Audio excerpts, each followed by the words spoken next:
आज भाजपतर्फे आमचा गटनेता नियुक्तीसाठी जे उमेदवारी अर्ज आहेत ते उमेदवारी अर्ज स्वीकारण्यात आले. ते अर्ज आम्ही प्रदेशावर पाठवू. त्याच्यामध्ये यशवंत टावरे साहेब, संतोषजी शेट्टी, नारायण शेठ चौधरी, दुसरे आपले प्रकाश टावरे, सुमित पाटील इत्यादींची नावं आलं.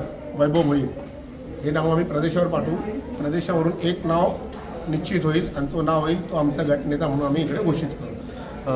दुसरा महापौर पदासाठी सुमित पाटील आणि नारायण चौधरी यांनी मागणी केली आहे. त्यांच्यापैकी पण कोण आहे ते प्रदेशावरून जसा कळवतील तसं आम्ही त्यांना निश्चित करू. आणि जे आकडेवारीचा गणित आता शिवसेना भाजप युती आणि एक अपक्ष म्हणून आमच्यापर्यंत 35 हे पूर्ण झाले. इतर पक्षांना जसा सहकार्य भेटेल तशी आम्ही महापौर पदाची तयारी करू. इतर कोणत्या पक्षांबरोबर चर्चा सुरू आहे का, संपर्क साधला आहे का? ते एवढ्या लवकर मीडियाला सांगायचं नाही. जरा गुप्त ही रणनीती आहे, ते तुम्हाला नंतर कळेल. इतर पक्ष जर बघितला आपण समाजवादी असेल, राष्ट्रवादी असेल किंवा काँग्रेस असेल, तर आता काहीच सांगू शकत नाही. संपर्कात आहेत का?